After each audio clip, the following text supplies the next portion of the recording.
As you can see, I didn't get my English lessons from Jill.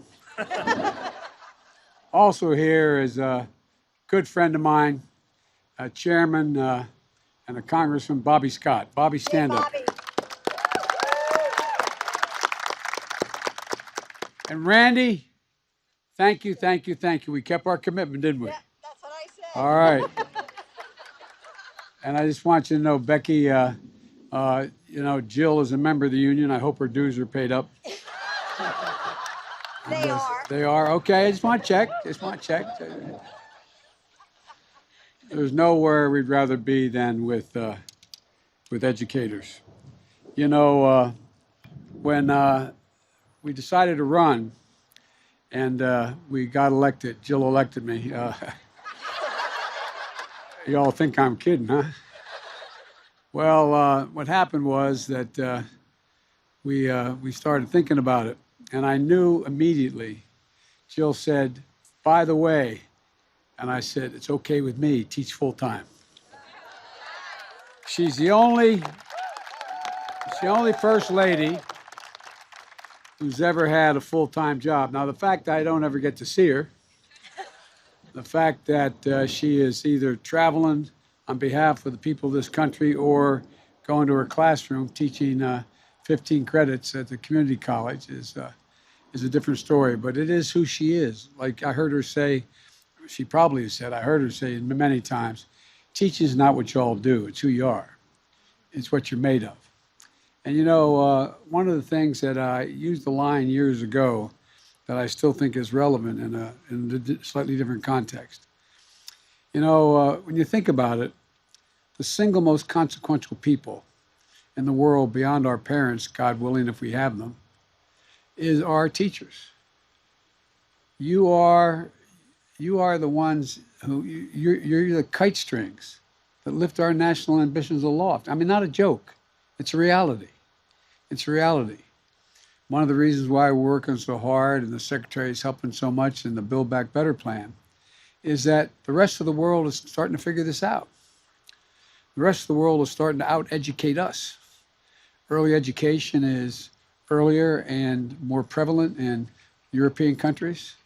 A significant number we rank number 34 out of 37 industrial nations in the world, and the number of where we rank in terms of people getting a degree beyond high school. And so we have to get back in step, and you're all the reasons. You're the best of the best. You know, for all of it, by the way, where are my two Delaware teachers?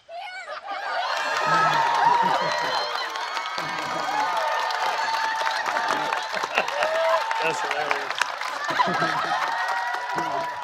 Who's Newcastle? Newcastle, all right. You can see we're not at all proud of Delaware.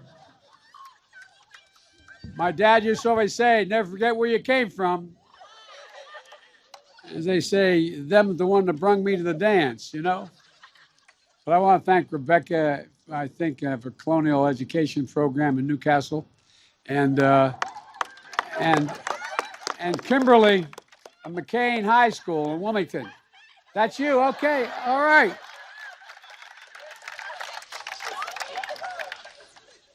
And now, the two National Teachers of the Year. It's a pretty big deal. I listened to both your speeches, and they're very impressive, and I mean it sincerely. What you do really matters. What you do really matters. And it matters in a way that I think you all don't fully realize. I don't think about, I bet, I look at every important decision I made in my life. I ask myself three things, not a joke. What my dad and mom would think I should do. But when we decided to, I'm going to tell you a quick story. When I decided to help pick someone who was going to be the nominee for the Democratic Party, I was asked in Delaware to go out and try to find a candidate for the United States Senate. I was 28 years old as part of this group of people. And I kept trying to get people who were consequential to get involved, and they didn't want to do it. And Nixon was running that year, was going to be a lead pipe cinch. Republicans were going to win, and I was a Democrat. And, uh, and so I showed up at a Democratic convention, an off-year convention. And I went to make sure that everything was going to be okay. And I would report, I was the kid at the convention. And it was in Dover, Delaware. And after the afternoon session, I went back to the hotel, a typical hotel, a motel where you drive up, you get out of the car, you walk in the door. And I was in there, I was shaving. And I had a towel around me. And I was in the bathroom, which is like 8 by 10, and 2 beds with the headboards nailed to the wall and a desk nailed to the wall. And all of a sudden I hear bam, bam, bam, this banging on my door. And I thought it was a guy, a great friend named Bob Cunningham, and a guy named Dennis. I thought they were coming to pick me up. I thought I was late. So I went to the door, shaving cream, razor in my hand, towel on, opened the door. And who's standing there but the former governor of the state of Delaware? Swear to God. A former Chief Justice of the state's Supreme Court and Rhodes Scholar, and more members of his family were United States Senators than any family in American history. Thirdly, a congressman who had been defeated earlier, a great guy, 5-term congressman, and a guy named Henry Topel, who was the state chairman. And they said, "We're coming in." I said, and I had not met 2 of them personally. 2 I hadn't met. And I'm in a towel, shaving cream on my face. And so I stepped back. I said, "Gentlemen, okay, please come in." I went in the bathroom thinking, I'm going to put something on. I got in and I realized there's nothing to put on. So I wiped the shaving cream off my face and I walked out, and I was mortified. And I said, "I'm sorry, gentlemen." I said, "It's okay." And there were 2 of them, each on the end of each of the 2 beds that were facing me. And I'm against the desk like this. And this guy, Henry Topel, said, and he was from New York, he said, "Joe, we just had dinner. We were thinking. And you should run for the United States Senate." And I said, "Oh, geez, what's, you know." I said, "Mr. Chairman," I said, "I'm not old enough." And the then Chief Justice, this retired Chief Justice, of course, said, "Joe, obviously you didn't do very well in law school." I looked at him. He said, "It says you have to be 30 years old to be sworn in, not to be elected. You can be, and you'll turn 30 by the time it's time to be sworn in." And anyway, that was my exposure, no pun intended. And so I go to the event, and I'm riding home with this guy, Bob Cunningham, who was a really bright guy. And I said, "Bob, I don't know, what in God's name am I going to do? This is crazy." And so I'm thinking, who am I going to talk to? True story. And the next morning I get up and I called my professor at the University of Delaware, a guy named Dr. Ingersoll. And I said, "Doctor, can I come down and see you?" And he said, "Of course." I went down and sat with him for half an hour. I told him what was happening. He just looked at me. He said, "Joe, remember what Plato said." I'm thinking, what the hell did Plato say?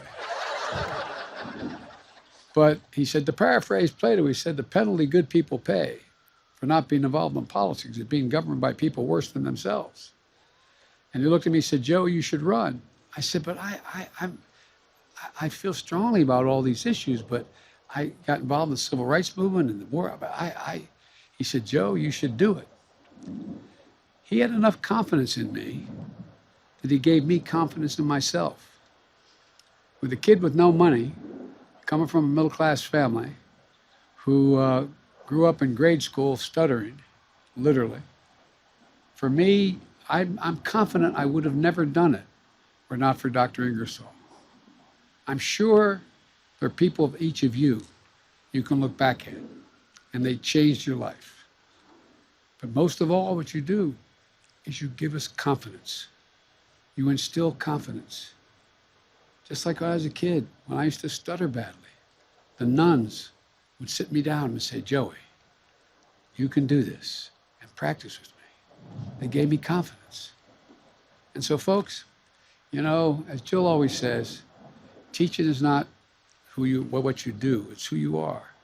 And it also is, let me conclude by saying this about something that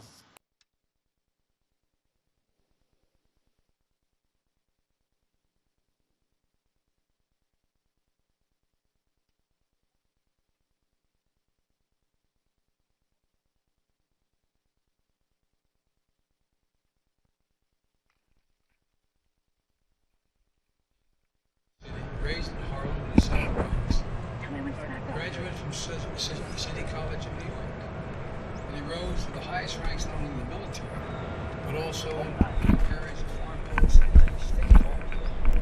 This is the guy who we talk about who had teachers who looked at this African American kid and said, you can do anything.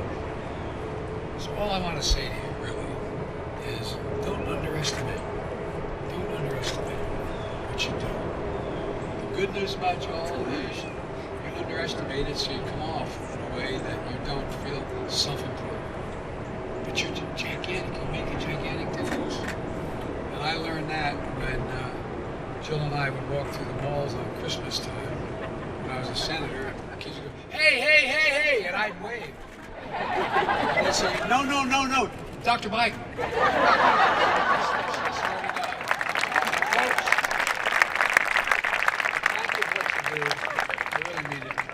Thank you, thank you, thank you. And now I've got a few little gifts to give you. What's going on? Tabitha, can you come up here? I don't want to drop this. Tabitha, this is 22, I know, but this is this apple. $280,000. I want you to have this and tell you know how much we appreciate you.